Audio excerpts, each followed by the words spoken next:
to the Vice Chair.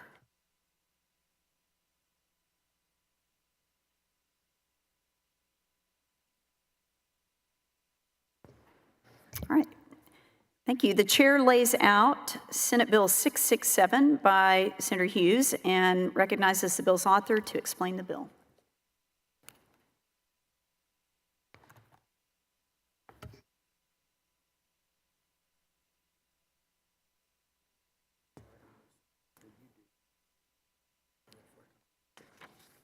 All right, we're going to pull that one back, and we're going to do 1349. All right, thank you. The chair lays out Senate Bill 1349 by Senator Hughes and recognizes the bill's author to explain the bill.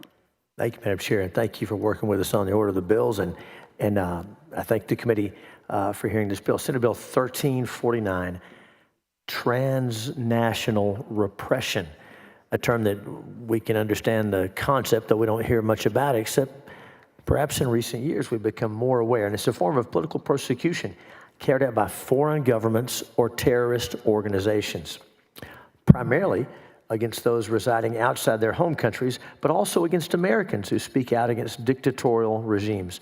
These governments and terrorist groups use tactics like harassment, intimidation, and threats to silence, coerce, and even harm those residing outside their borders, mainly targeting exiles, dissidents, and members of diaspora communities. In recent years, reports have revealed that the Chinese government-affiliated individuals established an undeclared police station in New York City. This operation was directed by China's Ministry of Public Security and did things like identifying pro-democracy activists residing in the United States. In December 2024, 2 people involved with this covert operation pled guilty to conspiring as illegal agents of the Chinese government. In Texas, President Trump shut down the Chinese consulate in Houston in July of 2020, in part for its involvement in espionage and transnational repression. Dr. Bob Fu of Midland has endured numerous acts of transnational repression, all because of his work supporting people persecuted for their faith in China. And of course, in November of last year, Governor Abbott issued Executive Order 47, specifically aimed at, quote, the prevention of harassment or coercion of Texans by foreign adversaries. Of course, we're thankful for the executive order. We also recognize the importance of putting these things in statute where they will exist and endure. And so, key provisions of SB 1349. First of all, it defines and criminalizes acts of transnational repression and unauthorized enforcement of foreign law and classifies these offenses as felonies of the second degree. The bill also creates enhanced penalties for crimes committed on behalf of a foreign government or terrorist organization.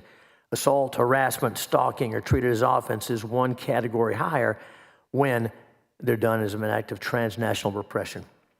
The bill also mandates the Department of Public Safety to work with the governor's office to conduct a comprehensive study on the threat of transnational repression. It also requires the development of a training program for peace officers, equipping them to identify, prevent, report, and respond to transnational repression. And Madam Chair, members, we do have a committee substitute. Senator Hughes sends up the committee substitute to Senate Bill 1349. And Senator Hughes, you're recognized to explain the substitute. Thank you, Madam Chair. Working with the Department of Public Safety, we've learned that transnational repression is also being used on our southern border for drug crimes, for human trafficking. And so, the committee substitute considers the input from law enforcement and raises any offense committed by one category higher, with the most serious crimes being a felony of the first degree, including a minimum of 15 years confinement. It also adds 2 additional sections under the penal code to include compelled prostitution and human trafficking. With SB 1349, we want to fortify Texas against external influences that would undermine our legal system, intimidate our residents. And this legislation makes sure that our law enforcement agencies are well prepared to handle emergency threats while safeguarding our state's sovereignty. We're going to have some invited testimony, and once we get the testimony, we'll also have a Major Mark Melson from DPS as a resource. And I'll glad to yield for questions. Thank you, Senator Hughes. Members, any questions for the author of the bill? Thank you.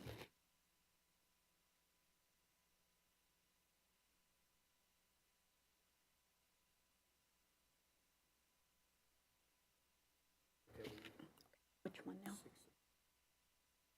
So much better than 6-6.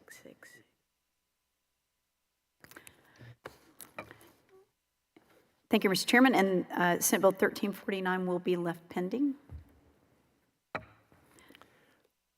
The chair lays out Senate Bill 667 and recognizes the bill's author, Senator Hughes, to explain the bill.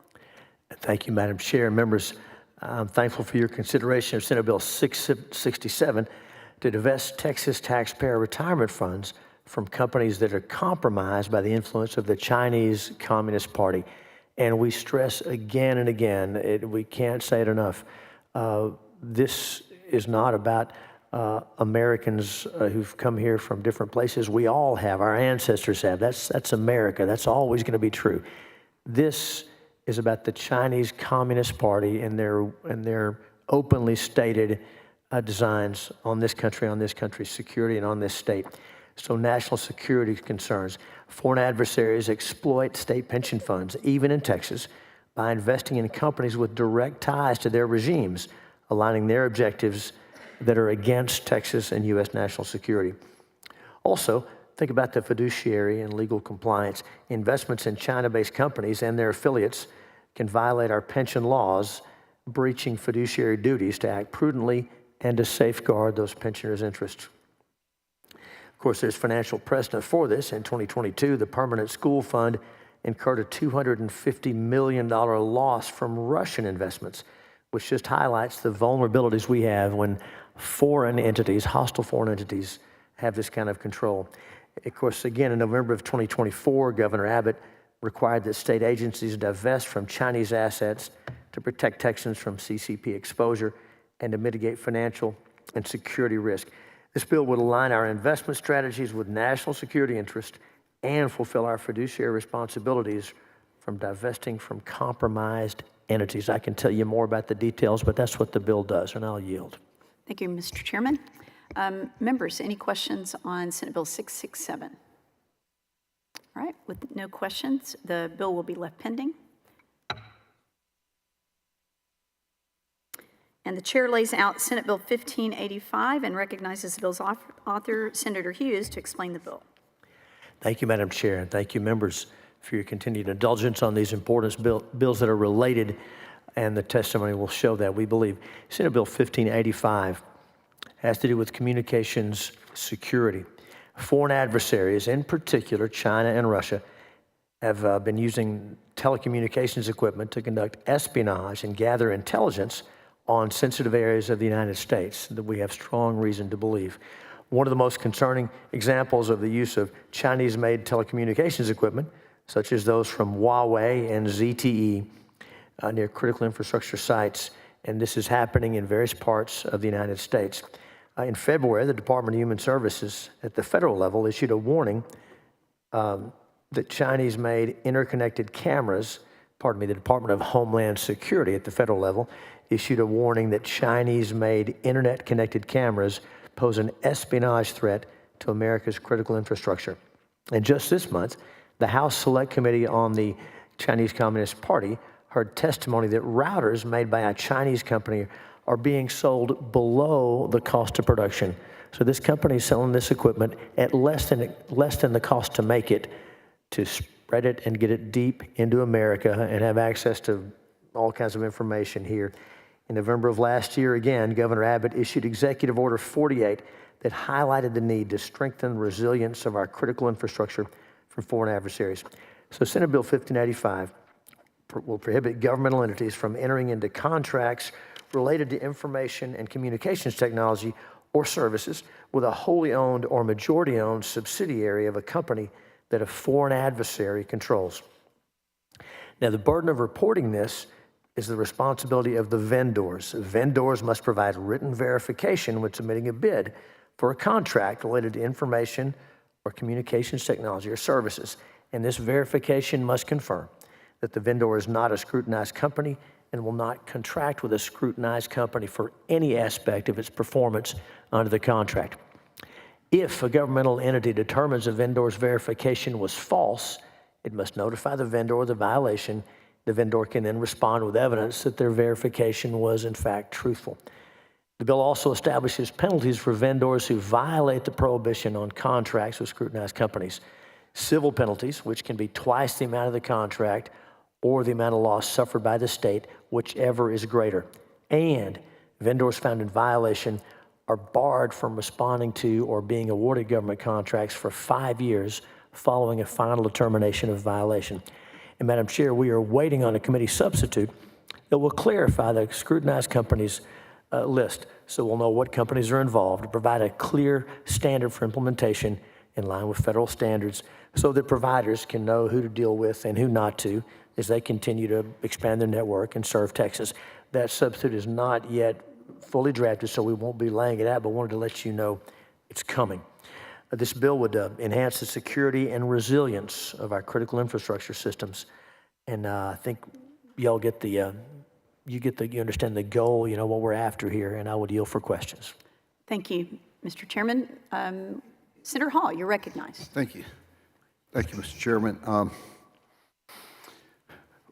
Would this have any impact on the large transformers that our power companies use? We have known for a number of years that China is the only source right now worldwide for large transformers, and we have identified that they have been providing them to us with malware installed in them.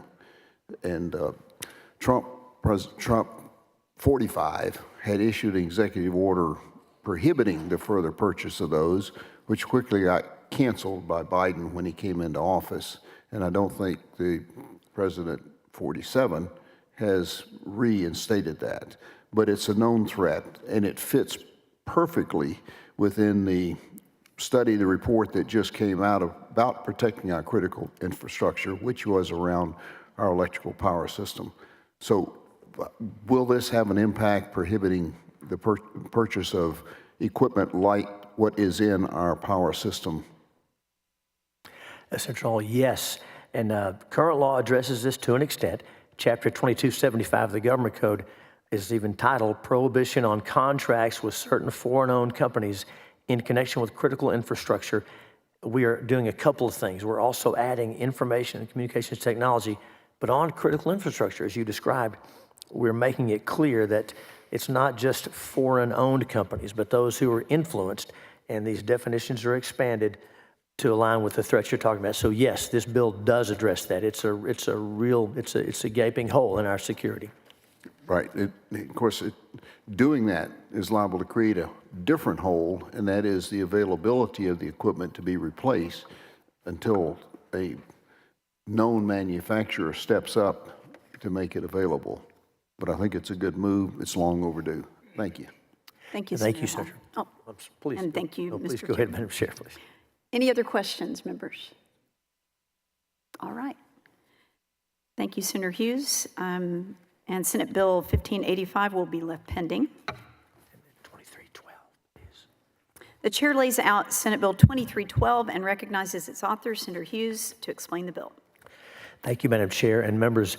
Senate Bill 2312, geopolitical conflicts. We are all aware of the growing global tensions and their potential impact on the supply chains that Texans depend on. Both individual Texans and our governments and entities on which individual Texans rely. A global conflict could sever key supply chains, including pharmaceuticals, hospital equipment, power transformers, Senator Hall, semiconductors, to name just a handful. Federal authorities have warned that our domestic critical infrastructure would be directly attacked if conflicts in certain regions begin. Again, in November of last year, Governor Abbott issued Executive Order 49, prioritizing the protection of critical infrastructure. SB 2312 establishes the Texas Advisory Committee on Geopolitical Conflict, a 9-member body that will assess and mitigate risk to the state's critical infrastructure and supply chains in anticipation of potential geopolitical conflicts. The committee would include 1 member appointed by the governor, a representative of the Texas National Guard appointed by the governor, 2 members appointed by the lieutenant governor, 2 appointed by the Speaker of the House, the adjutant general or their designee, the director of the Texas Department of Public Safety or their designee, and the chief of the Texas Division of Emergency Management or their designee. Committee is asked to conduct tabletop exercises simulating potential conflicts, auditing state supply chains and critical infrastructure, investigating threats to the state's drug supply chain, and producing comprehensive reports for the governor with an initial report due by May of 2026. Again, this is often referred to as a pressure test, where we look at our critical infrastructure, look at the supply chains we rely on, and see what would be affected in the event of a geopolitical conflict elsewhere in the country. There are certain hotspots to be considered, and the committee would have discretion at that. We've all been made aware how vulnerable we are, and so this is about protecting Texas, getting us the information we need to better protect Texans in such an environment, and that's what the bill does. I'll yield for questions. Thank you, Mr. Chairman. Members, any questions for Senator Hughes? Senator Parker, you're recognized. Thank you, Madam Chair. Well, Mr. Chairman, I just want to thank you for this package of bills. I think it's vitally important that we recognize, that the people of Texas recognize that our security posture has to change at present in order to protect the people of the state, protect the people of this country.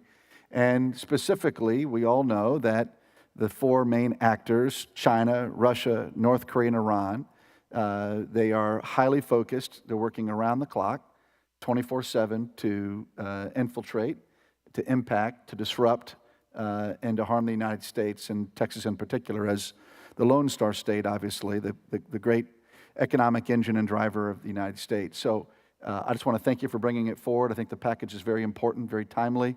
I've myself, with you and some of our colleagues, have worked to address these critical infrastructure issues in the past, and I think this is the real blocking and tackling of government. So thank you for bringing them all forward. Senator Parker, thank you. And as a member of the House, you were one of, if not the first one, to raise this issue some time ago, and you've continued to sound the alarm and work with the federal system. And and I know you have legislation along these lines this time as well. So thank you. Thank you, Mr. Chairman. Thank you, Senator Parker, and thank you, Chairman Hughes. Members, any other questions on Senate Bill 2312? All right. If not, the bill will be left pending. And I'll open them all. Testimony. I do, but I'll call them. I'll call them first. Yeah. Yes. Madam Chair, thank you.